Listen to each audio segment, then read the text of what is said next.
Bismillahirrahmanirrahim. Assalamualaikum warahmatullahi wabarakatuh. Siswa kelas 12 IPS 1 dan IPS 2 di mana saja berada. Pada kesempatan kali ini Pak Edi akan menyampaikan materi pembelajaran jarak jauh maupun pembelajaran tatap muka terbatas, yaitu kompetensi dasar 3.2, menganalisis isi dan kebahasaan teks cerita atau novel sejarah. Baik, kita mulai penjelasan terkait kompetensi dasar ini ya. Isi teks cerita atau novel sejarah Kota yang Naif. Nilai-nilai yang terdapat di dalam teks. Yang pertama, nilai budaya. Nilai budaya adalah nilai yang diambil dari budaya yang berkembang secara turun-temurun di masyarakat.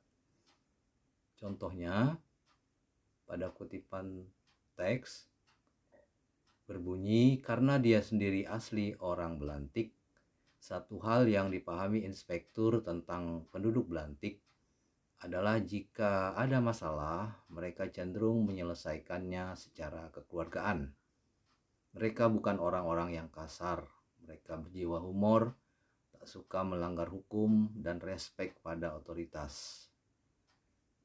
Penjelasannya terkait nilai budaya ini adalah kebiasaan masyarakat Belantik dalam menyelesaikan masalah dengan cara kekeluargaan. Kemudian nilai moral.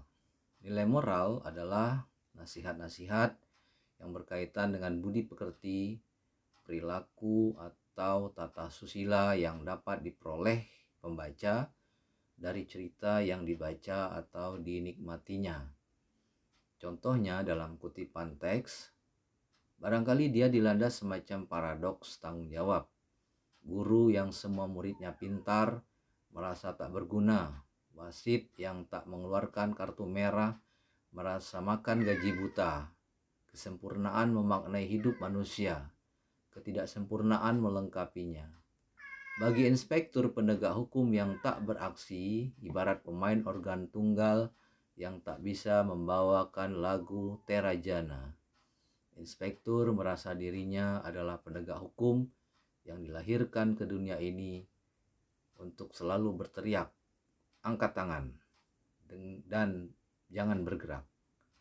Penjelasannya terkait kutipan teks, tanggung jawab moral terhadap tugas yang diemban sebagai aparat penegak hukum sebagai bagian dari tanggung jawab profesi.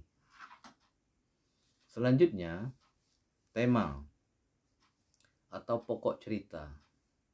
Hal yang menjadi pokok cerita atau novel sejarah Kota yang Naif adalah kondisi kehidupan suatu masyarakat yang terbiasa menyelesaikan masalah dengan cara kekeluargaan. Selanjutnya, alur cerita. Alur yang digunakan dalam cerita atau novel tersebut adalah alur campuran, alur maju, dan alur mundur. Contoh, pada kutipan teks, ada bagian kalimat yang berbunyi, lalu tenggelamlah dia dalam kenangan masa jaya waktu dulu bertugas di ibu kota provinsi. Ligas dia bergelimang kasus perjudian, perampokan, prostitusi, dan narkoba. Ini merupakan penjelasan atau contoh kutipan terkait alur cerita, yaitu alur mundur. Selanjutnya, amanat. Pesan yang disampaikan pengarang melalui cerita atau novel adalah hendaknya kita selalu menjaga keamanan lingkungan tempat tinggal kita dengan selalu bekerja sama dengan aparat penegak hukum. Dalam hal ini misalnya pihak kepolisian. Selanjutnya terkait aspek kebahasaan teks cerita atau novel sejarah, yaitu ada beberapa hal. Pada kesempatan kali ini akan kita lihat penggunaan majas, peribahasa, ini opsional ya jika ada, kemudian ungkapan. Majas yang kita kenal itu ada beberapa macam ya, tetapi yang umumnya digunakan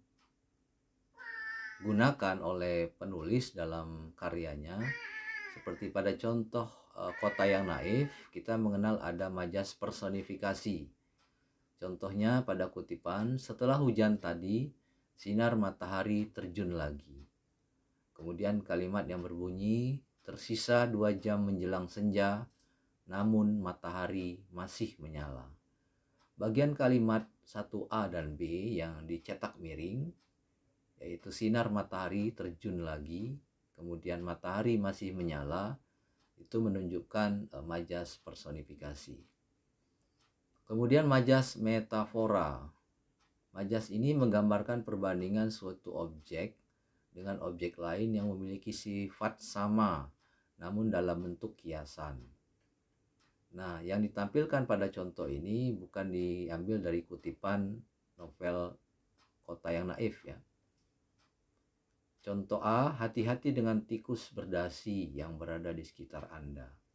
Contoh B, anak adalah harta karun bagi kedua orang tuanya. Selanjutnya, berkaitan dengan peribahasa.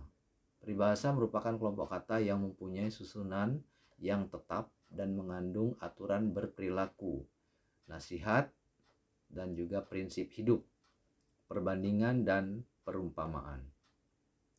Pada bagian ini ada 2 contoh peribahasa yang sudah kita kenal sama-sama. Air beriak, tanda tak dalam. Ini artinya orang yang banyak berbicara atau sombong biasanya tidak memiliki ilmu. Contoh yang kedua, air susu dibalas air tuba. Artinya kebaikan yang dibalas dengan kejahatan. Kemudian penggunaan ungkapan. Ungkapan merupakan jenis peribahasa yang mengandung kondisi atau kelakuan seseorang yang dinyatakan melalui pepatah ya. Contohnya ungkapan kabar angin. Yang kedua contohnya besar kepala. Kemudian berkaitan dengan kegiatan menganalisis isi dan kebahasaan pada teks cerita novel sejarah Kota yang Naif. Ini merupakan sequel atau kelanjutan novel Orang-orang Biasa karya Andrea Hirata. Yang akan kita bahas berkaitan dengan majas. Yang pertama, dalam novel Kota yang Naif tadi sudah disinggung, yaitu ada majas yang terdapat pada kalimat setelah hujan tadi, sinar matahari terjun lagi. Bagian kalimat ini yang dicetak miring itu merupakan majas personifikasi. Lalu pada bagian kalimat lain, tersisa 2 jam menjelang senja, namun matahari masih menyala, juga mengandung majas personifikasi. Kemudian peribahasa tidak ditemukan analisisnya, jadi tidak ada. Kemudian ungkapan. Salah satu ungkapan yang digunakan pada teks cerita itu adalah ungkapan yang berbunyi gaji buta. Ini artinya gaji yang diterima tanpa bekerja atau seolah-olah tanpa bekerja sama sekali ya. Kemudian penggunaan kata yang menyatakan peristiwa masa lalu atau masa lampau. Ini ada pada kutipan teks berbunyi, lalu tenggelamlah dia dalam kenangan masa jaya waktu dulu bertugas di ibu kota provinsi. Kata kenangan masa jaya, maaf itu tertulis Jawa ya, masa jaya maksudnya waktu dulu, menyatakan peristiwa masa lalu yang dialami tokoh cerita ya. Kemudian penggunaan kata keterangan waktu. Contohnya pada bagian kutipan teks, akhirnya meloncat tangkas seekor induk kodok bangkong ke atas batu berlumut. Kata akhirnya menyatakan keterangan waktu pada kalimat tersebut. Contoh yang lain, setelah hujan tadi, sinar matahari terjun lagi. Kata setelah menyatakan keterangan waktu dalam kalimat tersebut. Nah, demikianlah analisis isi dan aspek kebahasaan terkait teks cerita novel sejarah. Terima kasih kalian sudah mengikuti pembelajaran ini. Selamat melanjutkan aktivitas, selamat berkarya. Assalamualaikum warahmatullahi wabarakatuh. Terima kasih, semangat belajar.